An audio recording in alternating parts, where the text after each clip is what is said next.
ഇങ്ങനെ ചെയ്താൽ പൂരി നന്നായി വീർത്ത് കിട്ടും. എല്ലാവർക്കും നമസ്കാരം. ഇന്ന് നമ്മൾ തയ്യാറാക്കാൻ പോകുന്നത് പൂരിയാണ്. റവ ഉപയോഗിച്ച് ഒട്ടും എണ്ണമയമില്ലാത്ത ക്രിസ്പിയായ നല്ല രുചിയുള്ള പൂരി എങ്ങനെ ഉണ്ടാക്കാമെന്ന് നമുക്ക് നോക്കാം. പൂരി ഉണ്ടാക്കാനായിട്ട് നമ്മളിവിടെ 240 ml കപ്പിൽ 2 കപ്പ് വറുക്കാത്ത റവയാണ് എടുക്കുന്നത്. ഇത് മൊത്തത്തിൽ 360 ഗ്രാം ഉണ്ടാകും. ഇതുകൊണ്ട് ഏകദേശം 15 പൂരി നമുക്ക് ഉണ്ടാക്കിയെടുക്കാൻ പറ്റും. ഇനി നമുക്കിത് മിക്സിയിൽ വെച്ച് പൊടിച്ചെടുക്കാം. റവ നമ്മൾ പൊടിച്ചെടുത്തിട്ടുണ്ട്. ഇനി നമുക്കിത് ഒരു ബൗളിലേക്ക് മാറ്റാം. ഇതിലേക്ക് ആവശ്യത്തിന് ഉപ്പ് ചേർക്കാം. ഞാനിവിടെ 1/2 ടീസ്പൂൺ ഉപ്പ് ചേർക്കുന്നുണ്ട്. 1 ടേബിൾ സ്പൂൺ പഞ്ചസാര ചേർക്കാം.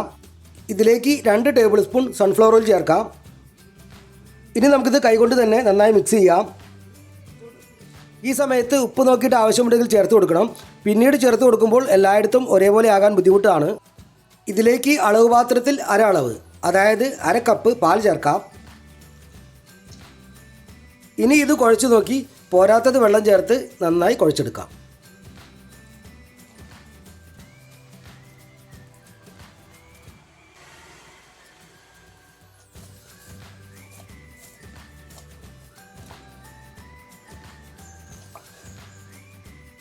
കാൽ കപ്പ് വെള്ളം അധികമായി ചേർത്ത് മാവ് നമ്മൾ നന്നായി കുഴച്ചെടുത്തിട്ടുണ്ട്.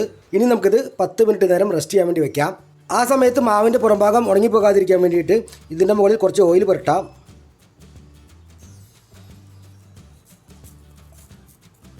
കാറ്റ് തട്ടാതിരിക്കാൻ ഒരു പാത്രം കൊണ്ട് മൂടി വയ്ക്കാം.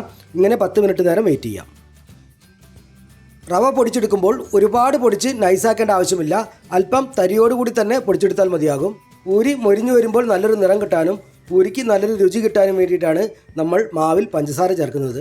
മാവിന് നല്ല മയം കിട്ടാനും കുഴച്ചെടുക്കുമ്പോഴുള്ള വെള്ളത്തിൻ്റെ അളവ് പരമാവധി കുറയ്ക്കാനും വേണ്ടിയിട്ടാണ് നമ്മളിതിൽ ഓയിൽ ചേർക്കുന്നത്. മാവ് നല്ല സോഫ്റ്റ് ആകാനും പൂരിക്ക് നല്ലൊരു രുചി കിട്ടാനും വേണ്ടിയിട്ടാണ് നമ്മളിതിൽ പാൽ ചേർക്കുന്നത്. പാൽ തിളപ്പിച്ചതോ തിളപ്പിക്കാത്തതോ ആവാം. മാവ് നമ്മൾ റെസ്റ്റ് ചെയ്യാൻ വെച്ചിട്ട് 10 മിനിറ്റ് കഴിഞ്ഞിട്ടുണ്ട്. ഇനി നമുക്കിത് തുല്യ വലുപ്പമുള്ള ചെറിയ ഉരുളകളാക്കി പരത്തിയെടുക്കാം. പൂരി നമുക്ക് 2 രീതിയിൽ പരത്തിയെടുക്കാവുന്നതാണ്. എണ്ണ ചേർത്തും പൊടി ചേർത്തും. മാവ് പൊടി വിതറി പരത്തിയെടുത്ത് എണ്ണയിൽ പെട്ടെന്ന് ഫ്രൈ ചെയ്തെടുക്കുകയാണെങ്കിൽ നല്ല സോഫ്റ്റായ പൂരി കിട്ടും.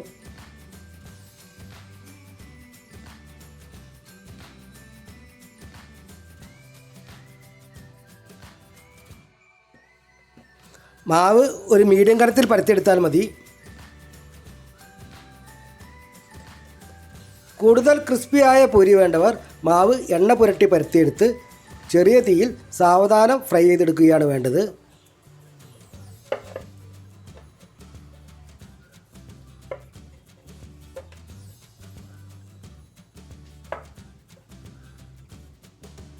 എല്ലാം നമ്മൾ പരത്തിയെടുത്തിട്ടുണ്ട്. ഇനി നമുക്ക് ഫ്രൈ ചെയ്തെടുക്കാം. അതിനായിട്ട് ചട്ടിയിൽ വെളിച്ചെണ്ണയോ സൺഫ്ലവർ ഓയിലോ എടുത്ത് ചൂടാക്കാം. എണ്ണ നന്നായി ചൂടായി വന്നു കഴിഞ്ഞാൽ പൂരി എണ്ണയുടെ അടിയിലേക്ക് ഇട്ട് കൊടുക്കാം.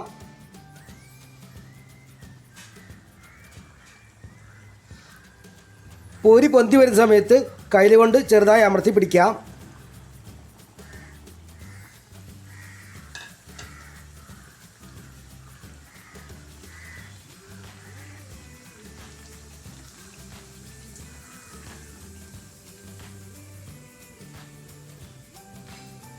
ഇങ്ങനെ ചെയ്താൽ പൂരി നന്നായി വീർത്ത് കിട്ടും. ഈ വീഡിയോ ഇഷ്ടമായാൽ നമ്മുടെ ചാനൽ സബ്സ്ക്രൈബ് ചെയ്യാനും ബെൽ ബട്ടൺ അടിച്ചു വിടാനും മറന്നു പോകരുതേ. നമുക്കിതൊന്ന് മറച്ചിട്ട് കൊടുക്കാം. ഇങ്ങനെ നമുക്ക് എല്ലാം ഫ്രൈ ചെയ്തെടുക്കാം.